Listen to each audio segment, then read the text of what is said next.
Bonjour chers abonnés fidèles de la chaîne Mosakoli Chako TV.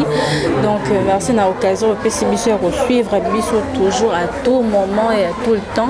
Merci de vous abonner à Bisso surtout, et vous qui ne sont pas encore abonnés, abonnez-vous massivement sur notre chaîne YouTube Mosakoli Chako TV. Mosakoli Chako TV, c'est une chaîne chrétienne, chaîne où il y a 100% Bonzambé quand les là tout le temps et à chaque moment. Dans la chaîne où la chaîne où on a une saleté, au moins la théo, la longue, mutuilamba, au bas là qui veut dans la chaîne, sous chaîne, la chaîne de 100% Bonzambé. Donc une chaîne qui diffuse que la parole de Dieu. Politique, na on se la culture, ma communion surtout en alors. Merci de m'abonner à la alors, nous sans donner un grand remerciement à mon boss Michel Chako, mon pasteur Michel Chako, et na molonga inae maman Julie Unga, à la personne encore na maman Dembo.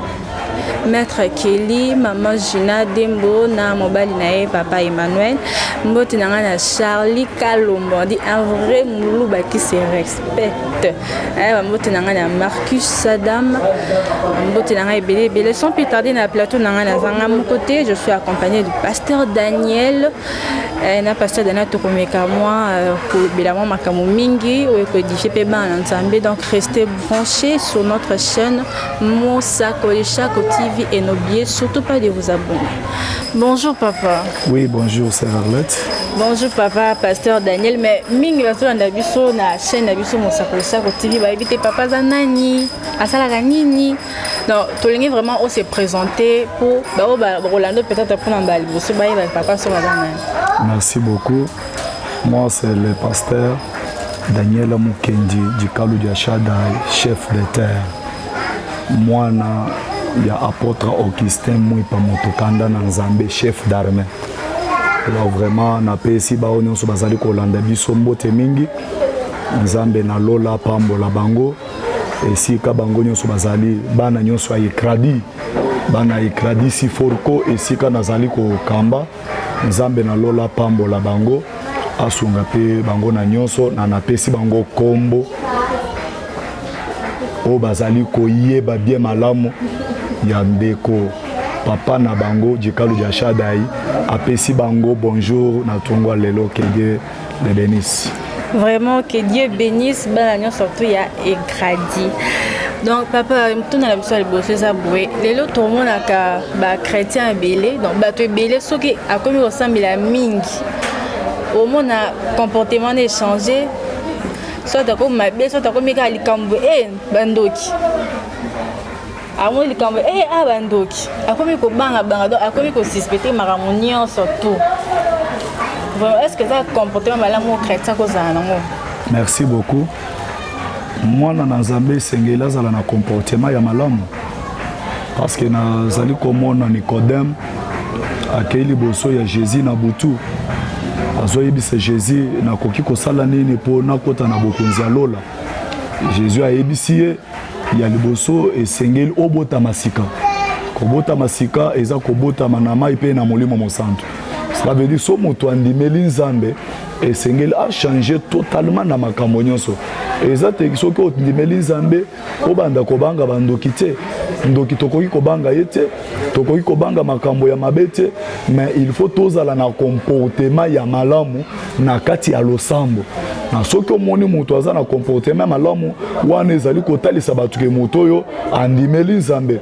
Kondimela Nzambe eza te ke makambo nyonso ezalaka ke bao baza bandoki bao baza banganga te. C'est-à-dire moto nyonso soki andimeli Nzambe yeba ke kindoki ezali. Mais soki kindoki ezali ezata ya kobanga yango te ou bien makambo muke o bandoki bazali o bango balokinga o moto etumba bango. Non, ça ce n'est pas normal. Un enfant de Dieu ondimeli Nzambe, il faut avoir les sous comportement ni okoki kwa fâché ou kwa ficher liboso ya bato. Parlons de comportement. Deni to weba no qu'est-ce qu'un vrai chrétien? Tant autant la nzila ou vendre parcelle, on vendre quartier, mon na muto mala chrétien. Deni ba qu'est-ce qu'un vrai chrétien vraiment? Oko expliquer so ba bande ko bolanda so ba yeba mala. Merci beaucoup sœur Arlette. Poto yeba mutu oyo andimeli Nzambe ya solo tozotala ye à partir de comportement. nazo peso exemple okofanda na quartier moko ozomona frère moko azalaka kuluna bato bayibi ke frère asalaka mabe mais les jours où le frère wana akutani na nzambe il faut bato nyonso bamona frère wana changer parce que comportement na ya kozala nango nde ekolakisa bato ke mutu oyo aza lisusu na banzela ya mabete asi bandi kosambela comportement na ye ekomi malamu. Alors je pense c'est ça, c'est pourquoi lelo bato na nzambe belé soki mutu azosambela ezala tozokende na église po tolakisa bato ke tozokende na église te, il faut quand même bato bazomona biso ke tozokende na église bamona vraiment changement selon ba comportement tozo afficher liboso ya bato. Vraiment, merci papa. Chico, est-ce qu'on peut définir vraiment la foi kondima nini? Merci beaucoup. Nayebi kondima eza eloko ya malamu na vie ya mwana na Nzambe. Parce que la première des choses, Bible zobenga Abraham en tant que notre père de la foi. Mais ce qui n'attali bien, Bible zoli koloba ete la foi vient de ce qu'on entend. Et ce qu'on entend, c'est la parole du Christ. Nayebi eloko moko babomaki misu ya Bartime. Bartime azali boso ya nzela bato bazoleka. Mais lolenge babomaki misu ya Bartime mais babomaki matoyite. C'est pourquoi kondimezo ya na koyoka. Koyoka ezali koyoka liloba na Nzambe. Soki ozoyoka liloba na Nzambe te, ozondimela Nzambe te, ozana kondima te. C'est-à-dire kondima ya solo ezana ba oyo bazali koyoka maloba na Nzambe.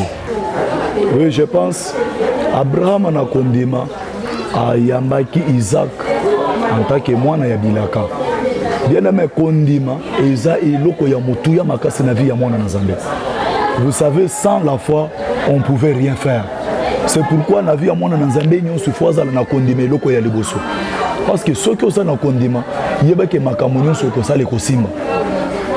Yeba ndenge Bible ezoyebisa biso kondima ezali kozela makambo oyo otikali komona te. C'est-à-dire ceux qui ont kondima oko recevoir makambo moko tikali komona yango na vie na yote. C'est pourquoi na vie ya mwana na Nzambe nyonso esengeli asala na kondima. Na soki asa na kondima vraiment nyonso akoki koloba liboso na Nzambe na lola akoyoka ye. Je pense c'est ça, c'est-à-dire ya moto ya mwana na Nzambe nyonso azala na kondima. Donc moi na Nzambe nyonso asengami azala na kondima mais kondima eza imposition te. Vraiment merci. Et puis question vraiment la souka podochité. Différence ni ezali entre divinité na sainteté. Quand la divinité, sainteté, est-ce que papa le vraiment kolembola biso malamu peuple de Dieu zolanda biso baeba divinité zani ni sainteté zani? Merci beaucoup. Naebi biloko mibale divinité na sainteté eza deux choses différentes. Pourquoi la divinité ezali kosalema na vie ya bana na Nzambe? Nazopesa yo eloko moko na kati ya Biblia. Na Luc chapitre 2. Bazoyebisa biso problème ya Marie. Marie, il était fiancé de Joseph. Mais eloko moko nazali kosepela nango parce que Marie a batelaki divinité na ye. La vie de sainteté eza kotika makambo mabe. Soki otali na Bible, natiki kolobela problème ya Bartime. Bartime il était aveugle. Mais Bartime babandaki ko placer ye na nzela tous les jours. Les jours oyo Bartime ayoki que Jésus azoleka, Bartime abelelaki Jésus. Na tango abelelaki Jésus eloko nini salemaki. Ya liboso Jésus abengi ye, Bartime alongolaki veste na ye. C'est-à-dire soki mutu azali kotambola liboso na Nzambe na sainteté yebeke makambo nyonso akosala ekosalema bien. C'est-à-dire soki oza na vie ya sainteté te ozotambola na salité yebeke okosambela des années et des années sans rien recevoir quelque chose de la part de Dieu. C'est pourquoi na vie ya mwana na Nzambe il faut kotambola na vie ya sainteté. Divinité nango ezali ko compter mingi na vie ya bana Nzambe surtout ba jeune fille tozali na bango lelo. Akoki ko kende liboso ya musa na Nzambe. Moi je suis prophète. Papa sambele langa Nzambe sunga so sunganga nazala na libala mais soki vie ya divinité oza na yango te. C'est-à-dire ozokota na premièrement na libala mais aussi oyebi makambo nyonso ya libala. Yebisanga yo ntake mwana na Nzambe. Eloko nini ozosala? C'est-à-dire ozotambola na ignorance. Mwana na Nzambe ya solo, il faut qu'on batte la nanu divinité na yo. Ceux qui ont battu yango yebeke même na kati ya losambo Nzamba koyoka okokende pe kosala makambo ya mine na kati ya mariage même mobala kobala akoki ko considérer mwana mwasi vraiment abatela ki bu mwasi na ye. Je pense que c'est ça. Beaucoup de gens aujourd'hui bazali ko sala makambo vraiment oyo ezali natina te oyo ezali kolongwa na nzela. C'est pourquoi biso bana na Nzambe totambola na vie ya sainteté. Kotambola na vie en sainteté eza kotika makambo mabe. Kotika makambo mabe que seni. Cela veut dire un enfant de Dieu longwa na masumu zwana nzela ya Nzambe. Et yokandenge Bible zo yebise biso. Na Zacharie chapitre 1er. Bible ezali koloba yete revenez à moi et je reviendrai à vous. Oya ezali koloba na zana na Nzambe yemoko zo bisa bana Israël. Mais bana Israël ceux qui baza besoin ba mona makambo ya bien il faut ba revenir et pas Nzambe. Pourquoi ba revenir? Parce que batika kizela Nzambe ba continue zela ya masumu.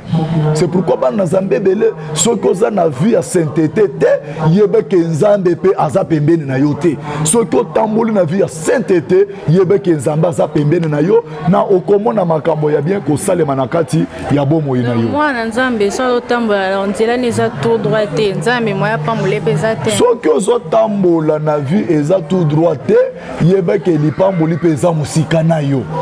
Il faut osala pembeni na Nzambe. Na ceux qui ont pembeni na Nzambe la pembeni na Nzambe sœur Arlette, j'ai parlé bien que il faut osala na vie ya sainteté. Na vie ya sainteté eza kotika masumo. Nazo pe ce exemple. Na kei na niveau moko na kuti bazo beta mutu. Ko beta mutu wana bazo beta pourquoi? Mutu akomi na niveau moko ya koyiba elamba ya 300 francs. Mais ceux qui moutoient na idée là-bas 300 francs à se retrouver dans l'église, à besoin Nzamba pambola ye. Nzamba ko pambola lo lengeni en tant que azana no nanzela ya mabe atika na kotika masumu te. Ceux qui atiki masumu, yeba ke Nzamba sa pembeni na yo. Mais si quoi on est bien faute ba pasteur rebelle les loba zoté a vraiment banzambe le banzamba so déjà bro pambwama. On skende voyage, on somme mami tuka. Otonga bandako. Donc, merci beaucoup. Je pense, même si Basali Nzambe nyonso basali côté ya bana Nzambe sur la bénédiction, je pense à la bénédiction est biblique. Il faut moi Nzambe a pambwama. Mais faut moi Nzambe a pambwama, tozali ko banda nanu na enseignement ya Jean-Baptiste.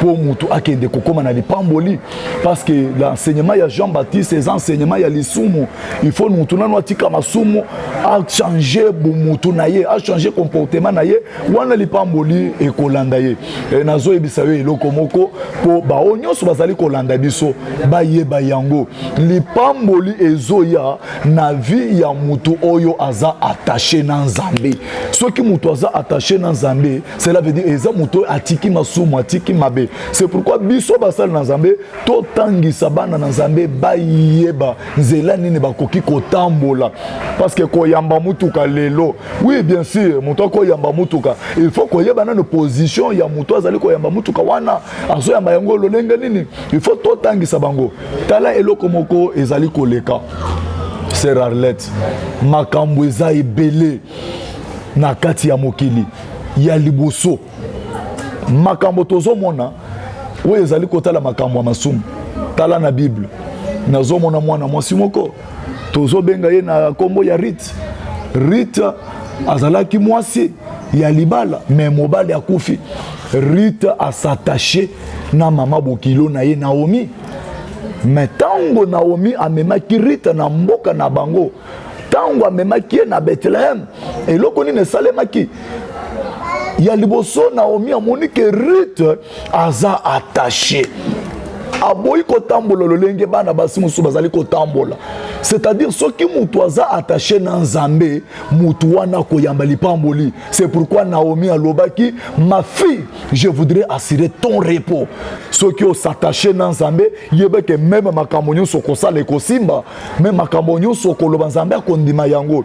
C'est pourquoi bana na Nzambe bazali kolanda biso et sengeli ba s'attacher liboso na Nzambe batika masumo. Ceux qui mutuatiki masumo atamboli selon volonté en Nzambe, lipamboli e kozala musikate.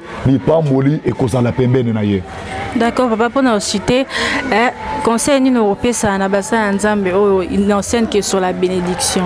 Nazo pesa basal nanzambe nyonso matondo bao bazolanda biso na koyebisa bango ke musala oyo tomemi toza ba responsable te mais toza ba gérant responsable ya musala yemoko azanzamba lola biso lokola ba gérant ba pesi biso musala ya kokende kokwisa bana na nzambe na kati ya libulu te mais ba pesi biso musala ya kokende kokotisa bana na nzambe na bokonzi ya lola. C'est pourquoi il faut tomber ma bango na ba enseignement oyo zo mérité pour tout inde kabango na bokonzi ya lola.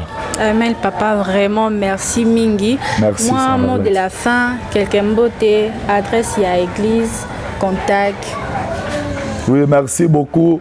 Sœur Arlette, na ebiete église na biso ezana Kingasani ya suka na nzela ya Suforko côté ya deuxième terrain. Église ezobengama na kombo ya église grâce divine. En grosso modo, bien en bref, tozobenga yango ekradi Siforko.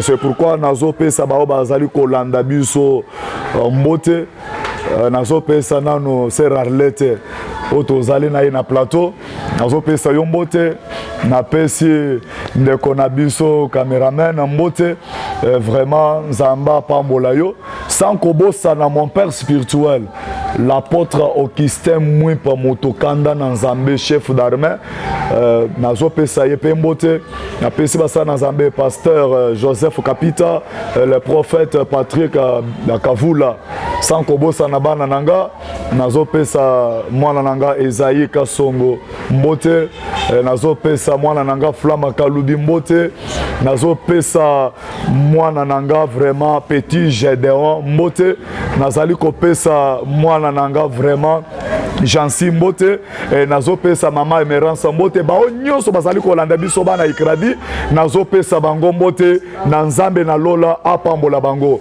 pona bao baza besoin bakutana na prophète Daniel Mukendi du Kalu ya Shaddai ceux qui balingi ba contacter biso numéro na biso eza 081 160 20 27 numéro na biso ya WhatsApp ezali 099 232 37 05 wana eza numéro na biso vraiment wana soki obengi mutu moko te akoyamba yo eta eza kaka ngai moko pasteur nde na koyamba yo na tokosolola tokoki kwede yo na ba problème nyonso oza nango na Nzamba lola kosunga yo. En tout cas merci na batonyo so bazaki branché pour na kolanda biso na chaîne na biso Mosaka Lushako TV na émission 100% chrétien vraiment boyoki ndenge ni pasteur à lobby à décortiquer likambo moko na seba Nzambe bayoki pe basepeli vraiment nango mingi likambo koloba vraiment mingi ezate émission na biso esili et puis tokotana bino à la prochaine numéro na aussi ça prend maté sans dire un grand bonjour